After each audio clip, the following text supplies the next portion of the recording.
vais vous raconter une histoire d'horreur qui s'appelle Peter Pan. C'est parti. Asseyez-vous, écoutez bien les enfants, car je vais vous raconter l'histoire, celle du capitaine Crochet, des pirates, et des fées et d'un petit garçon qui voulait pas grandir. Donc, éteignez les lumières et écoutez l'histoire. C'est parti.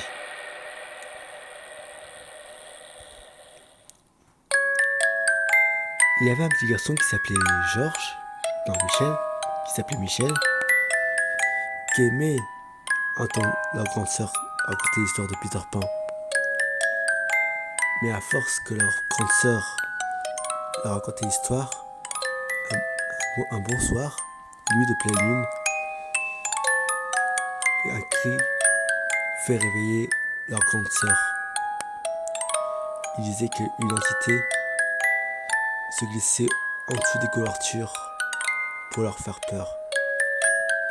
Mais cette entité, ce fantôme, se disait qu'il s'appelait Peter Pan. Et cette entité disait: je vais t'emmener voir un monde magique qui s'appelle le monde imaginaire. Tu ne grandiras jamais. Tu ne seras jamais adulte. Et tu t'amuseras toujours et tu n'iras jamais à l'école. Et du coup, quand la grande sœur venait, l'entité avait disparu. La deuxième nuit, l'entité réapparut. Mais cette fois-ci, l'entité avait kidnappé Michel et Jean. Il les ramena dans l'endroit où ils appelaient le pays imaginaire. Wendy n'avait pas le choix de dire à ses parents que leurs deux enfants avaient disparu, que un fantôme qui se faisait appeler Peter Pan les avait enlevés. Mais les parents se demandaient de qui ils parlaient, car ils n'avaient pas de deux petits garçons qui s'appelaient Michel et Jean. Faut dire que si on se fait kidnapper par un de ces fantômes, par ce fantôme, et ben c'est comme si cette personne n'existait plus. Car quand tu te fais kidnapper par un fantôme, tu disparais de la tête des gens et les gens ne se rappellent plus de toi. Donc il faut faire attention. Alors,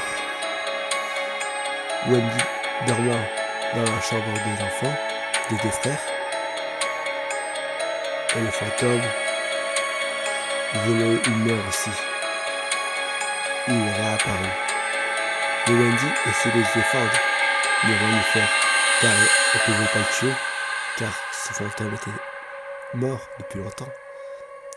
Ce fantôme n'avait pas kidnappé cette fille. Du coup, le fantôme étrangla Wendy. Wendy était déjà grande. Du coup, ce fantôme tua la fille. Et elle mourra. Aspira dans le profond de l'enfer. Donc, voilà cette histoire. Merci. J'arrête ici parce que comme elle est assez longue. Donc si ça vous a plu, abonnez-vous et mettez un maximum de pouces bleus. Merci si vous voulez un deuxième épisode.